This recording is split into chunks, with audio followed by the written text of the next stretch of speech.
Hi, I'm Annie Dean. I'm Director of Exhibitions and Programs here at Highfield Hall in Falmouth. And I'm here today on this gorgeous October day to actually take you inside to see two exhibitions that we have running.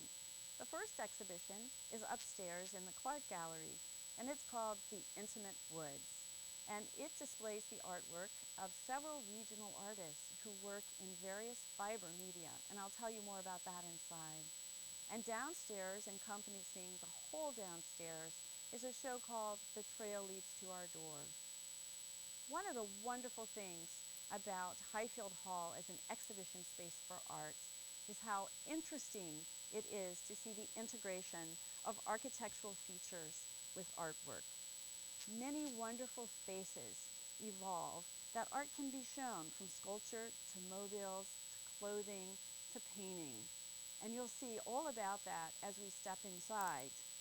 I will remind you that all around Highfield Hall are 387 acres of woodlands, and all the artwork that you'll see today celebrates the beauty of those woods. So come on inside.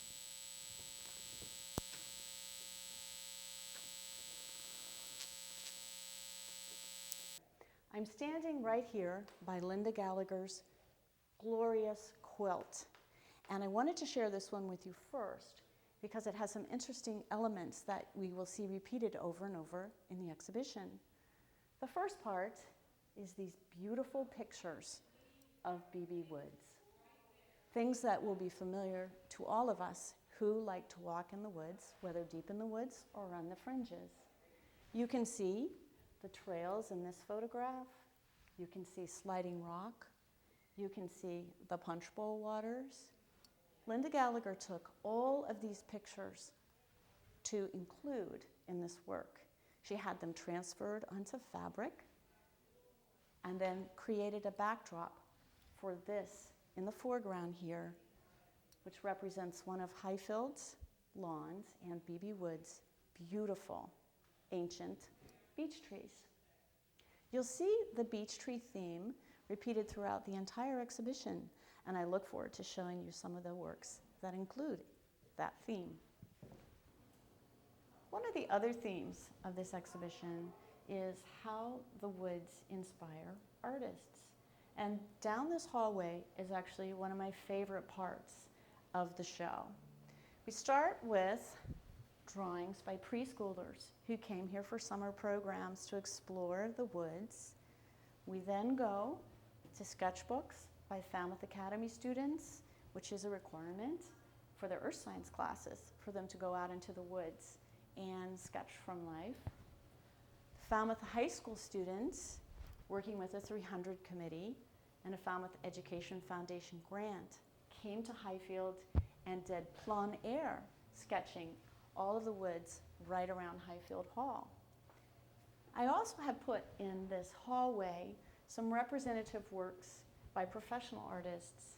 My goal here was to show you how what starts as a tiny little line drawing can end up being a really exquisite natural science illustration. Here we have a really special work for young children who are an important part of our audience here at Highfield Hall. This was created by Sheila Payne, and it is a terrarium of the miniature world that may exist in the woods. It's called They Came Before, and if you can attend the exhibition, Sheila has explained in detail what this means to her.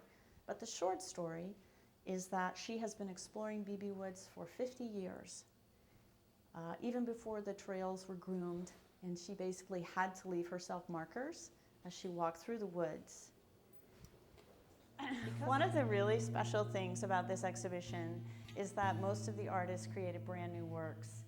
As we are celebrating Beebe Woods, their works reflect what the woods mean to them.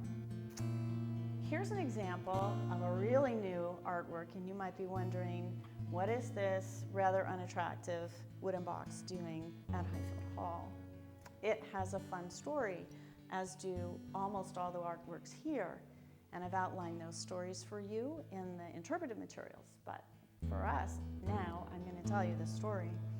Two Italian artists, Silvia and Manuel, were in Italy, and they were reading Thoreau's book on Cape Cod, about his walking on Cape Cod.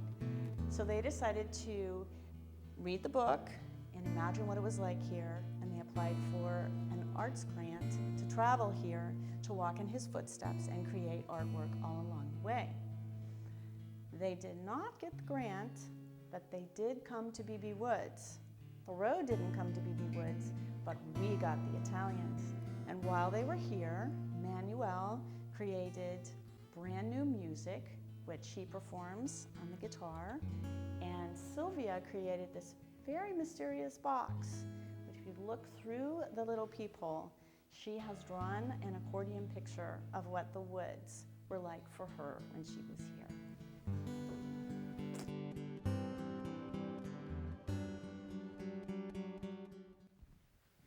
One of Susan Bauer's favorite activities is to swim with the turtles in the ponds in the vicinity of Falmouth, North Falmouth, and even the ponds of Beebe Woods. She starts by documenting her underwater travels with photographs. She has an underwater camera.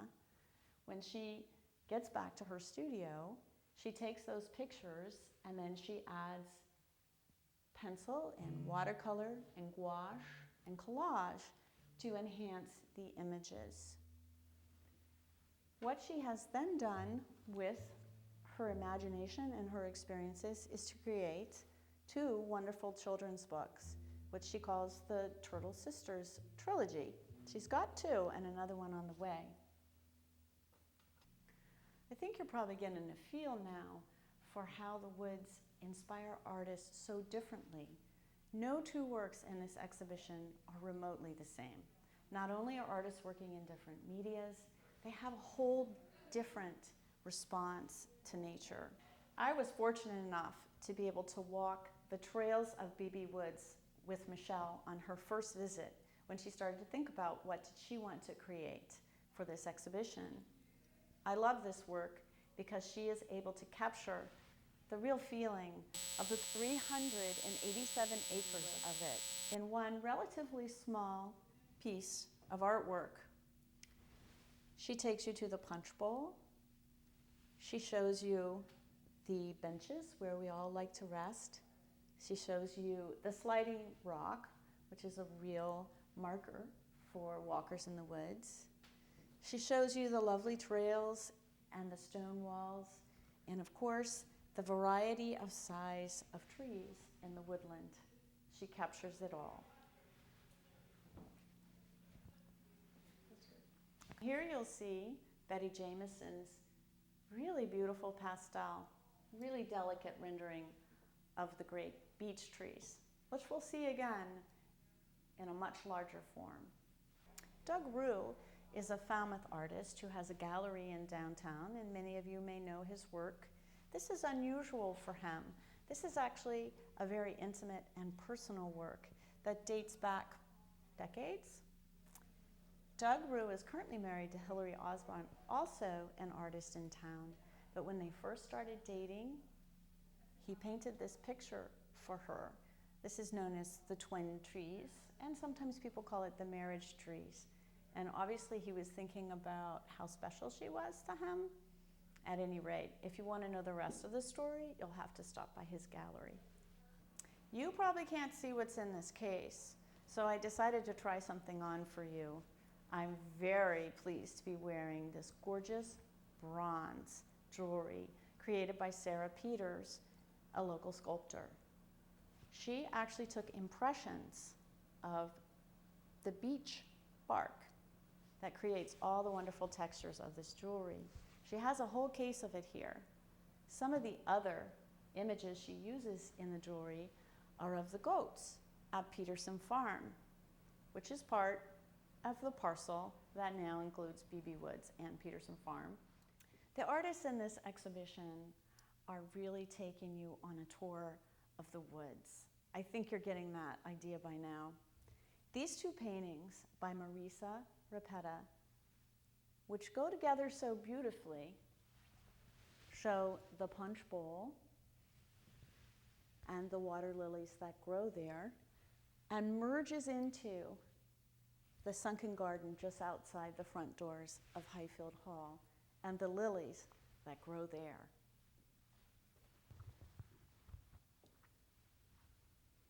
Erica Adams captured for us really the icon of the woods, which isn't a tree, but it's something very dear to us who walk the trails near Highfield Hall, and that is sliding rock. And I would bet that just about everybody who's been in the woods at one time or another has climbed on this great example of how the moraine formed the woods. One of the wonderful things about this historic house when you're curating an exhibition is all of the gorgeous spaces. This mobile by Alfie hangs here in this gorgeous stairway, and it's a perfect place for it. When Alfie was thinking about what he wanted to create for the exhibition, he imagined a dead piece of wood, a dead branch blowing off one of the trees in the woods. And as it traveled through the clouds, which he's included in the piece, it refoliates and all of the beautiful flowers and leaves blossom forth from it. I have to tell you that every time I come into Highfield Hall, I want to try on this beautiful silk cape that Carol Vincent created just for the show. She actually took real leaves she had collected in Beebe Woods and used them as the stencil for all of the applique work on what she calls the leaves of Beebe Woods cape. Throughout this exhibition, you are going to see many different representations of the giant beech trees that are in the woods and around Highfield Hall. But I wanted to call your attention to this work in particular. What it celebrates is what comes out of this tiny seed pod. This actually fell to the ground out in the sunken garden from one of the beech trees and was collected by Joyce Shutter and was the inspiration for this work. Here is her representation of that tiny pod. She has made it big and glorious for us to admire, something that we might just walk by or even step on. And from that shell emerges the gorgeous seed of the beech tree, sprouting its roots, and the very first leaves that begin to emerge. She has taken a very intimate and small process, miraculous process that occurs in nature, and really brought it to our attention. That is something that many of the artists in the Intimate Woods show, which is up here in the Clark Gallery, have been able to do for us. They have brought to our attention some of the things that we don't really think about when we're in the woods, some of the details. On this wall, there are several artworks I want to tell you a little bit about. And I'll start with this beautiful work by Helen Kaler. This celebrates Beebe Woods in a way that no other artist does in this exhibition. What she has actually done is presented for you a whole slice of the geology of the woods. So here we have the punch bowl. Here we have the sediment from the moraine. And as you can see in the details, the rocks get bigger and rougher, deeper down in the earth. And then she's given us a slice of some of the beautiful trees that surround the punch bowl. She's used a very interesting technique. She knitted the entire background, which is mostly blue, as you can see. She knitted it out of yarn, and then she shrank it to make this field, on which she then embellished with lots of raw wool, embroidery, beads, and shells. The process of felting is something that you'll see in other works in the exhibition. For example, this work here by Wendy Bagley. Wendy Bagley has also given us a slice of the woods, and in this case, the woods looking up towards Highfield Hall here in the back. This is the ice house here. And she was especially fascinated by some of the rock walls down here in what we sometimes call the rhododendron dell.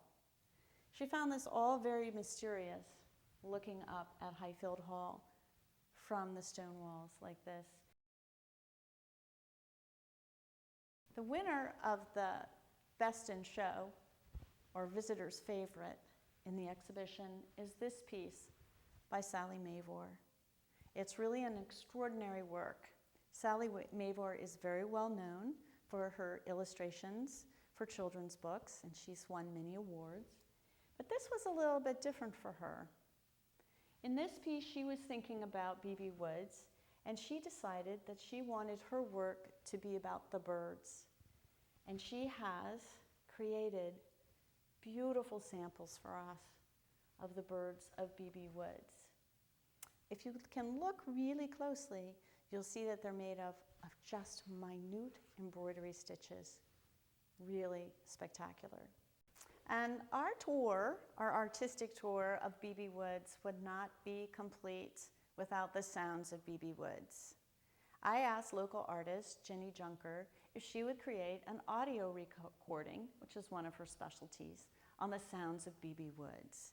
And we are playing that recording here in the Beebe room. If you can come up for a visit, you can sit in here and listen to it. It's 12 and a half minutes long. I expected when I asked Jenny that I would get sounds of rain and the wind, and I had given her 3 seasons since we first talked about it to complete her work, and she really surprised me, which is a delight for a curator. I did not get just the sounds of nature, I got the sounds of Highfield Hall also. She did a wonderful job pulling up some recordings from the past. She included the sound of the pianos. She included the sounds of the trains and the transportation that brought people here just at the time that the Beebes were building this home. It's really special. I created a piece for the Beebe Woods exhibition. I'm very happy to have been able to do that. And of course, within the sort of theme that winds its way throughout this whole exhibition, mine is also about the giant beech trees. I've been coming to Beebe Woods for 40 years, and in 1973, 39 years ago, I saw a carving, 73, on one of the beech trees. And at that time, I wondered, is that going to be there forever? And I think the answer now is definitely yes. And now we've come full circle before we head back outside. Here is this beautiful picture of the beech tree, nearly life-size, or at least it feels that way. And it has a hidden treasure. If you look right in here, you can see a bird nest with chickadees flying in front of the tree.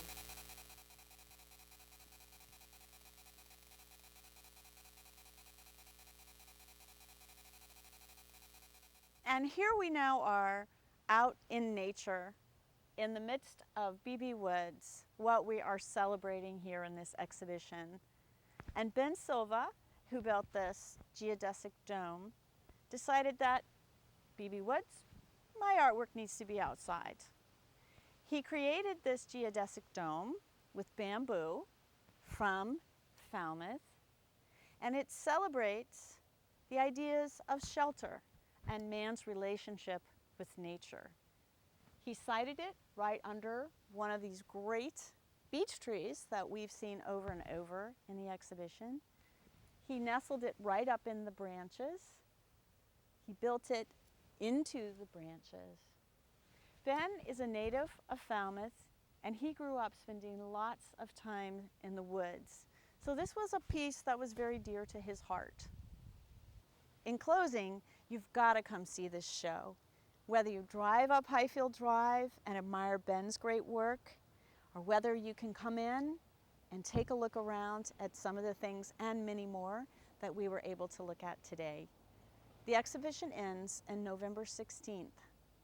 And after it's over, you can still go out in these beautiful woods and enjoy the art that you see all around you. And thank Joshua K. Lilly III and the 300 Committee for giving this great gift of land to the people of Falmouth.